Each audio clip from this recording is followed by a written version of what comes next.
Hello, welcome to the Commons at Centerbrooke. We're doing another interview today with Mr. Charles Russell Greene Jr., who is a resident here at the Commons at Centerbrooke.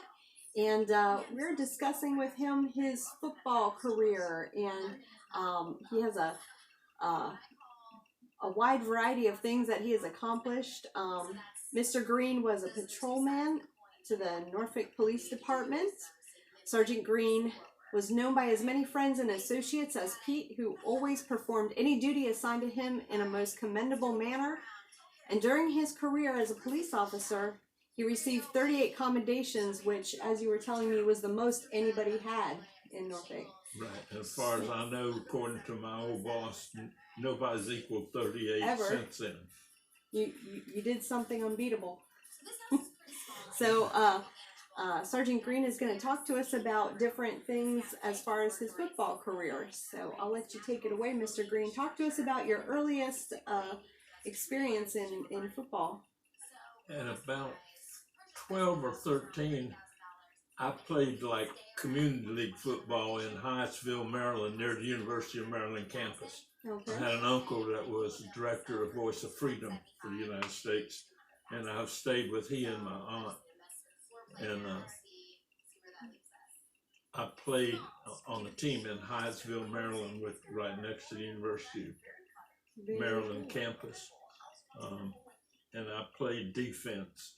Almost of my whole life I played defense, except one time, and that was unfortunate, but I was better doing the tackling than I was running the ball. But I started out, then we moved here. My dad was in the Marine Corps. When he transferred here, I went to Granby for a short time, and then after that, we moved out in the country to Kempsville, and I played at Kempsville High School. I played center and linebacker at Kempsville High School. I don't know if you want to get it, but somebody you all know too was Spud Jackson, who was the former chief of police here in Suffolk. Oh yeah, we know Spud as well. Yep. And then after high school, I went to VMI.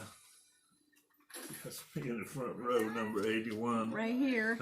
With number 81. With another Suffolk boy, Billy Earl Russell. Right here. He's 53. 50. Oh, right here. Right there, yeah. Right here. Wow. He now lives in Lake Prince. Okay. But I used to tell him, as we got older, I said the only reason Spud Jackson came to Suffolk as the chief was to get even with the Suffolk boys for all the whippings they gave us, because we were a country school. Playing Suffolk at that time was a powerhouse in the state. Okay. But we always played them. And then tell me about playing in Norfolk. The Norfolk Neptunes. Yeah, what was that about? Well, it was a pro team in Norfolk. Okay. My career with them didn't last long because early on a tackle, I hit on the heel of a player's shoe and cracked 4 ribs. Oh my goodness. And so I decided at 31, no age was to really start a long-term pro career.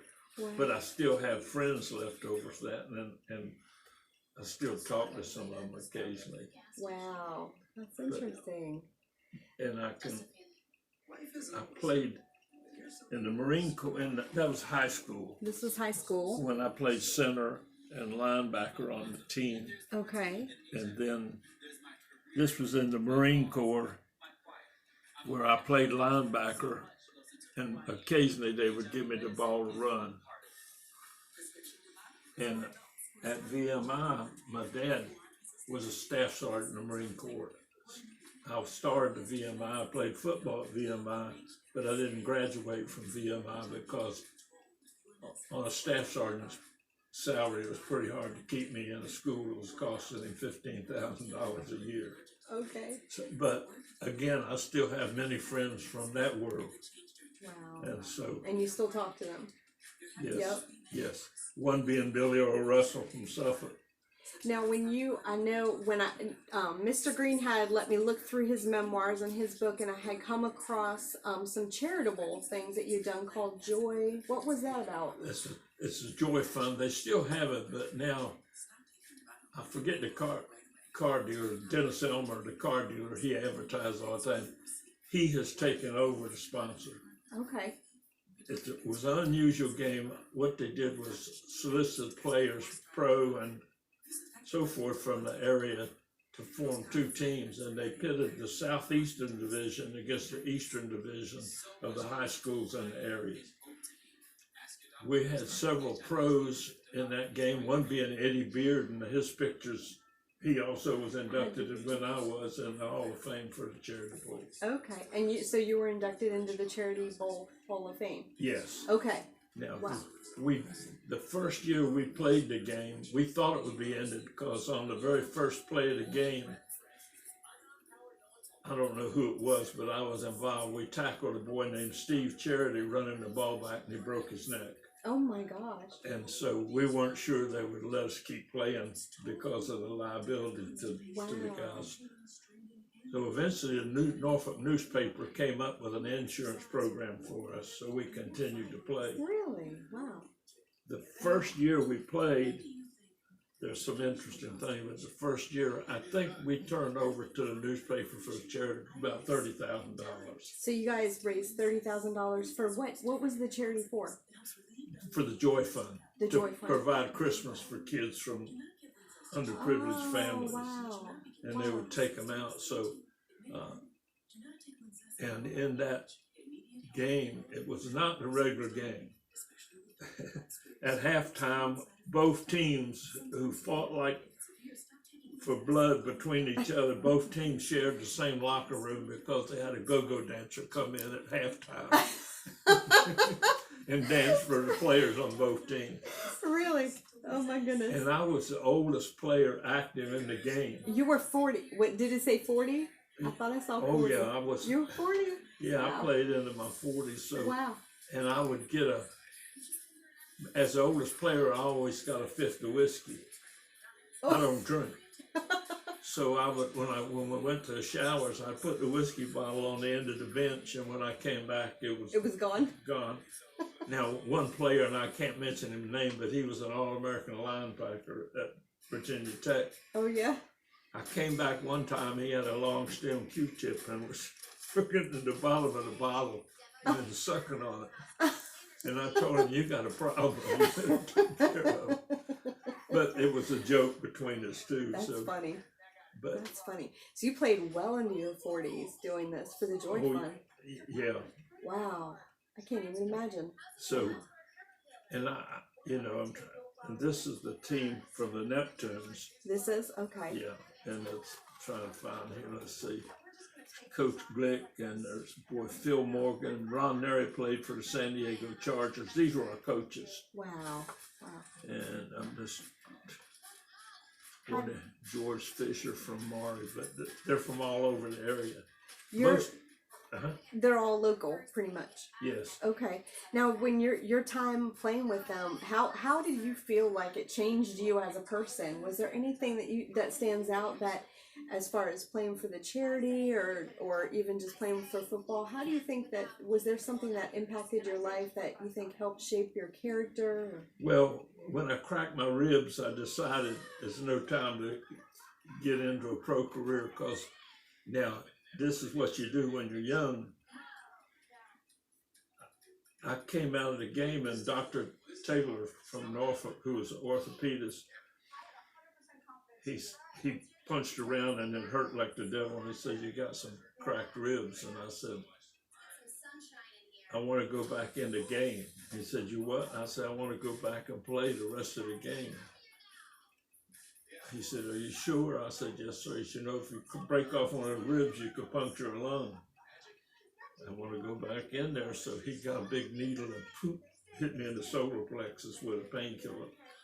But I didn't really get hurt any more than that. Now, was your police officer career during this time or after? I was a police officer all during that this time. as well. Okay, wow. Matter of fact, one of the deputy chiefs in the solar in the department did not want me to play that. And he told me one time walking down the hall, "If you get hurt playing that football, we're not going to cover you. You're not having any coverage."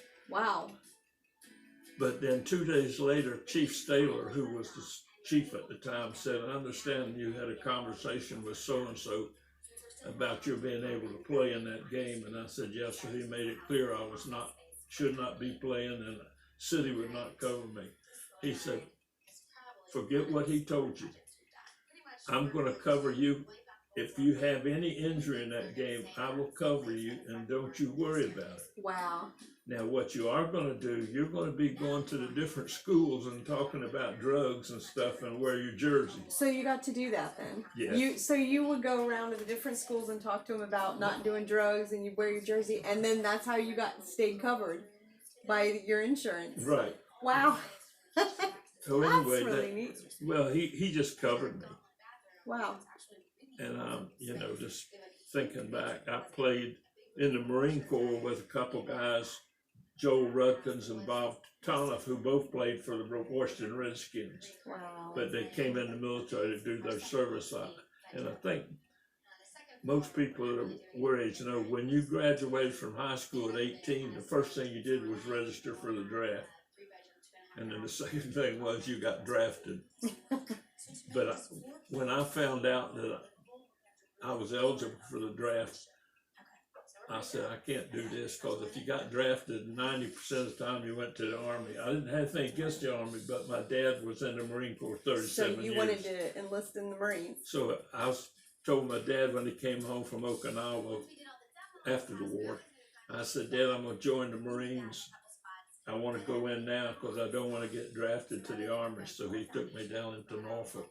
Wow. And I enlisted when I was 17 in the Marines. Wow. But they gave me a deferred entry date. I just didn't know they'd defer the entry for about 3 or 4 years. That's neat. Well, I know we're going to have to wrap up in a few minutes, but I do want to say we're going to probably come back and interview about different things. But I wanted to thank you for your time in the service and everything you did for the local city. Of course, I'm not from here, but I know the people that are from here, from Suffolk. All of these things made a difference to them. And think about all the children. I didn't realize that you had gotten to talk to them about drugs and everything too. That's amazing. And your time as a detective. So thank you for all that you've done for us here. I would add one thing. When we played the first game, we gave it around $30,000 to the Joy Fund for Christmas. Wow. The last game I played in, we gave them over $160,000. Oh my goodness. What year was that? You don't remember? I don't remember. A little bit ago. Too many hits in the head. That's neat. In closing, Mr. Greene, what is something that you would say, if anything, to the youth or to your fellow people here at Centerbrooke about the times that we're living in? Any encouragement or anything that you have to say? Any words of wisdom? No, I've got some news articles in there where I was also police officer of the year in Norfolk. Really? Yes. Wow. And that was in the days when we were called pigs. But if somebody called me pig on the sidewalk, I go oink oink, and just You kind of let it roll off. Yeah, it didn't bother me. Anything you'd like to say to people today during this COVID epidemic? Any words of hope or encouragement? Yeah, just keep your head up and keep going. And when you see my wife's white hair, I gave that to her. Okay. That's a good closing note. Well, thank you, Mr. Greene. I appreciate you taking the time out of your day to do this for us. Just remember, if you'd like to see more interviews with people here at Centerbrooke, a lot of our residents are treasures, and they have treasures to offer and good words of wisdom. So you can look us up on www.thecommons@centerbrooke.com. You can subscribe to our YouTube page on YouTube, and you can also like us on Facebook. Thank you so much for joining us, and have a great day. Take care.